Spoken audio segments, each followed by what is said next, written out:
BNP 15 বছর ধরে এই ফ্যাসিস্ট সরকারের বিরুদ্ধে লড়াই করেছিল। তারও পূর্বে বিএনপির ইতিহাস হচ্ছে স্বৈরাচারের বিরুদ্ধে বেগম খালেদা জিয়ার নেতৃত্বে 9 বছর সংগ্রাম।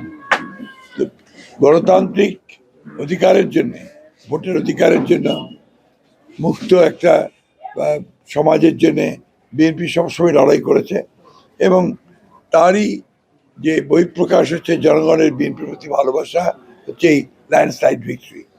এই ভিক্টরিকে মূল্যায়ন করতে হবে সেই কোণ থেকে। বিএনপি হচ্ছে বাংলাদেশের সবচেয়ে জনপ্রিয় রাজনৈতিক দল। এর প্রতিষ্ঠাতা শহীদ প্রেসিডেন্ট জিয়াউর রহমান যখন দল প্রতিষ্ঠা করেন, তারপর থেকে বিএনপি জনপ্রিয়তা কখনো হারায়নি। কারণটা হচ্ছে যে বিএনপি সবসময় জনগণের সঙ্গে থেকেছে এবং জনগণের রাজনীতি করেছে। সেটাই হচ্ছে বিএনপির সবচেয়ে বড় শক্তি। একটা কথা মনে রাখতে হবে আমাদেরকে, বিএনপি কোনো ক্যাডার বেস পলিটিক্যাল পার্টি না, BNP is a mass base political party. সুতরাং এটা যা চরিত্র থাকে মাস পলিটিক্যাল, এই চরিত্র নিয়ে বিএনপি জনগণের কল্যাণের জন্য ইতিপূর্বে কাজ করেছে। হোয়াইট প্লাস প্রো সেনসিটিভ স্কয়ারে মাঠের বাইরেও তো আমরা এভাবে দেশপ্রেম দেখাতে পারি। সরকারে ছিল এবং বিএনপির যে ম্যানিফেস্টো, বিএনপির যে ভিশনগুলো, বিএনপির যে রাষ্ট্র সংস্কারের যে কথাগুলো, দাবি দাওয়াগুলো, পয়েন্টসগুলো, সেগুলো জনগণ অ্যাকসেপ্ট করেছে বলেই আজকে এই ল্যান্ডস্লাইড বিক্রি হয়েছে।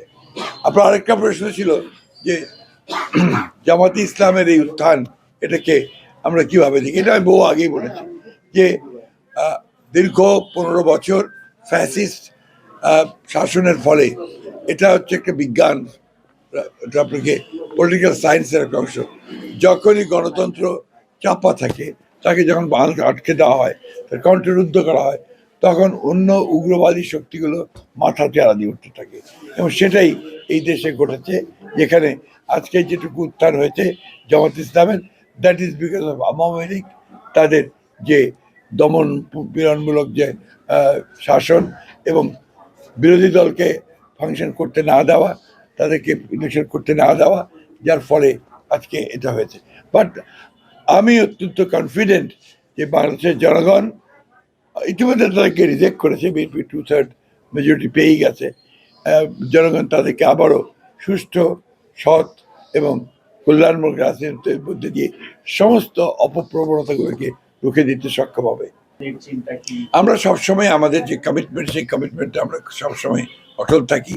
আমরা বলেছিলাম যে ফ্যাসিস্টদের বিরুদ্ধে যারা রাস্তায় যুগপৎ আন্দোলন করছেন, তাদেরকে সঙ্গে নিয়ে আমরা নির্বাচন করেছি এবং তাদেরকে সঙ্গে নিয়ে ইনশাআল্লাহ আমরা সরকার গঠন করব। আমরা জুলাই সনদে যা যা সই করেছি সেগুলো আমরা সবগুলো ইমপ্লিমেন্ট করব, প্রায়োরিটি আপনার আমরা করতে থাকবো ধীরে ধীরে পর্যায়ক্রমে। আমাদের যে কৃতজ্ঞতা আছে সেটাও আমরা পর্যায়ক্রমে আমরা আপনাদেরকে অবশ্যই আমরা এগুলোকে কার্যকরী করব। আপনি রংপুর বিভাগে, এখানে জামায়াত বেশি আসন পেয়েছে 18টা, তো রংপুর বিভাগে তাহলে ভবিষ্যতের ক্ষেত্রে কি করবেন? আপনারা দেখুন, এই জামাত বেশি আসন পেয়েছে রংপুর বিভাগে, এটা বিভিন্ন কারণে আছে, কারণ আছে রংপুর বিভাগ, কিন্তু গ্রেটার দিনাজপুর ডিস্ট্রিক্টে কিন্তু জামাত একটাও সিট পায়নি। তাহলেই বুঝবেন যে গ্রেটার দিনাজপুর ডিস্ট্রিক্ট যে পার্ট অফ, এখানে আপনার একটা, দুটা, তিনটা বড় জেলা, তাই না? আসন হচ্ছে আপনার 11টা, সে 11টা আসন কিন্তু বিএনপি নিয়ে গেছে।